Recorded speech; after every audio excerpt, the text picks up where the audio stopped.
Miss Nora Honor, ang ating national artist, superstar, the greatest actress of all time, meron siyang sinubukan.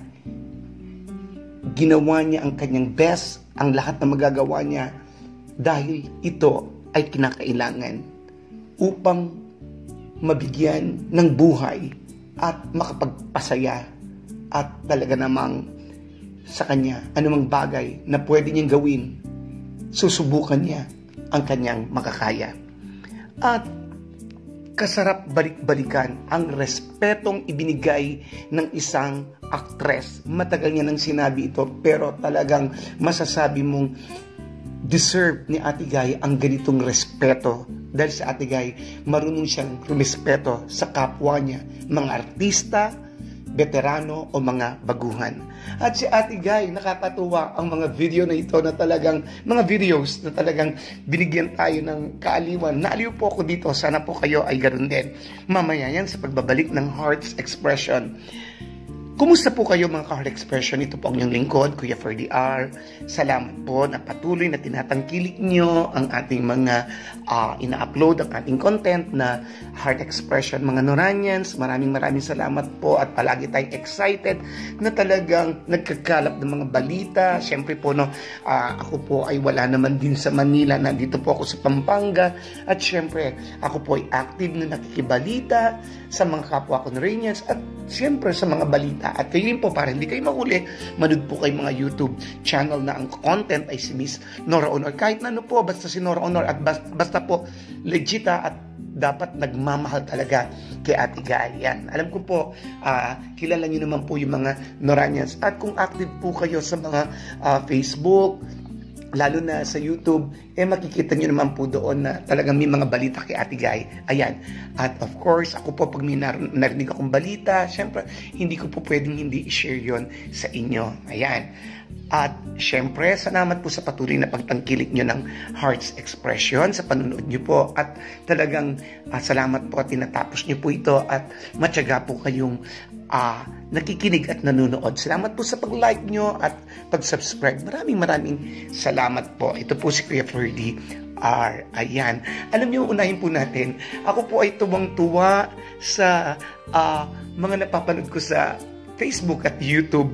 Talagang yung mga awitin ni Ate Guy na katulad ng Dandansoy. Alam niyo na isinayaw ng mga katutubo, no? Talagang ayan po, nakapost po, no? Tuwang-tuwa ako, Dandansoy, iiwan ko ikaw. Inawit po ni Miss Nora Honor. Yung awit ni Ate Guy ay talaga namang pwede noon, pwede ngayon, at pwede magpakailanman. Yung Pearly Shell nga ay ni Ate Guy talagang, sabi ko nga nung grade 1 kami, at hanggang ngayon, sa mga ibang, sa elementary, even sa college, at even sa mga party, katulad ng Christmas party, sinasayaw pa rin ang Pearly Shell ni Ate Guy. Talagang mahirap kalimutan at talagang binabalik-balikan ang mga awit ni Ate Guy. Miss Nora Honor yan Golden Voice. At itong Tiny Bubbles, no? Tiny Bubbles. Nakita ko lang po ito, no? Allow me kay Daddy Wawi, no? Nakita ko po ito na may sumasayaw na talagang tuwang-tuwa ako, giliw na giliw ako na sinasayaw niya yung Tiny Bubbles.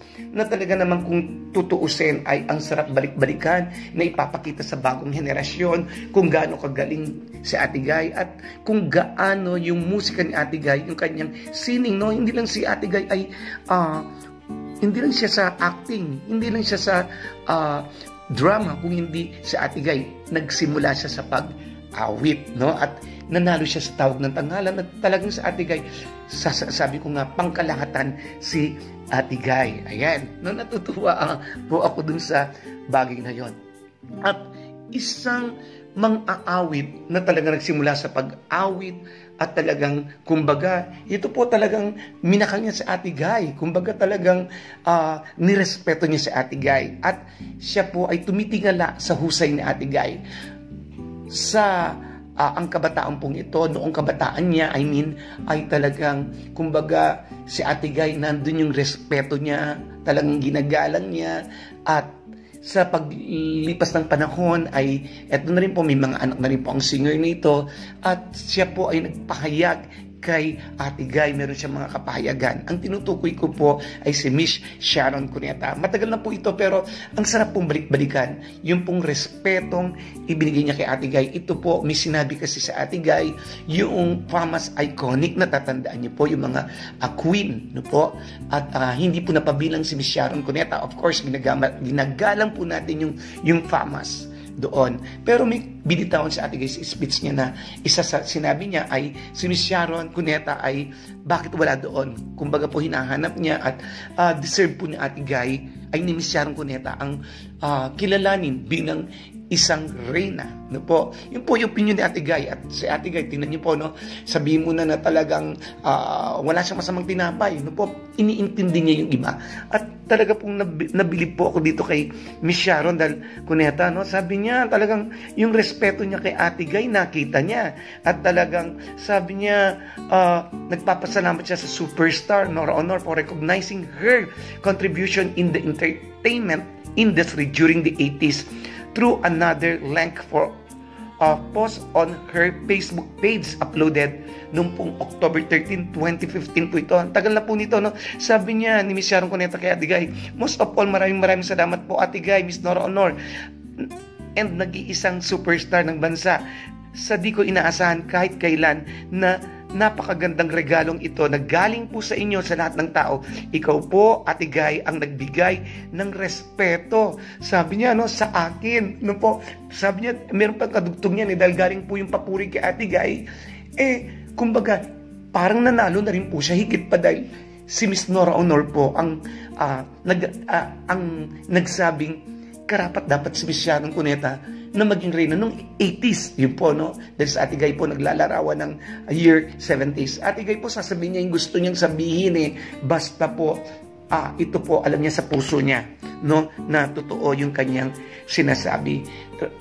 Ang sarap pong tingnan ng isang artista, nire-respeto ang kapwa niya artista. Si Ate Guy, nirespeto niya si Miss Sharon Cuneta, at si Miss Sharon Cuneta, binabalik niya rin yung dapat na ibigay kay Ate Guy. Diyan ako bilib sa kanya. At alam niyo po ba sa Ate Guy, talaga naman po napanood ko po yung napakahalaga ng boses niya. Napanood ko po yung And God Smiled at Me. Favorite song ko po yan. And God Smiled at Me. Yan po yung pinerform namin noong anniversary ng Now, Noranians Worldwide, ang Snap. Yan pong napili at nagwagi po kami dyan dahil sa And God Smiled at Me. Favorite song ko at isa sa magandang pelikula ni Ate Guy. Diyan po sa kwentong niya, nawala ng boses si Ate Guy, na maos at naibalik po yung boses niya. Ano niyo po, si Ate Guy, alam naman natin yung nangyari sa kanya, nawalan siya ng boses at kinalungkot niya yon. At sabi nga niya noon, talagang nainggit siya pag meron siyang nakikitang umaawit. At syempre, si Ate Guy, alam niyo po, sinubok palang umawit ni Ate Guy. Gusto niyang umawit at alam niyo po, dito po sa pelikulang Pieta, talagang umawit siya at ginawa niya yung best at inawit niya yung Ating Ko Pong Singsing, isang kapampangang song, no? At alam niyo po, dahil dito talagang excited ako na mapanood ang Pieta. Nanginayang po ako, hindi ako nakapunta dun sa Manila at marami kami nanginayang sana maibalik po ito, no po, mapanood muli yung Pieta, may palabas po at mas maagang oras, no po, para may mga kabataan ako, kahit na ilan po kami, pupunta kami, mga ilan-ilan, para mapanood namin at masuportahan ang Pieta. Kasi sabi ko nga, lugi kami pag hindi namin napanood ang Pieta. Ate Guy, yan po ay talagang pinagpapasalamatan namin kayo. Ate Guy, salamat sa iyong sining at salamat sa iyong pusong mababa. At sa lahat ng Noranians, maraming salamat Noranians na patuloy ang iyong pagtangkilig sa atin. Magmahalan tayo, magkaisa at patuloy na idalangin ang bawat isa, lalong-lalo na sa Ate Guy. Ito po si Kipper DR na bumabati ng magandang araw at mag-iiwan ng as long as there is love we will send, and to God be the glory. Maraming salamat po at mabuhay.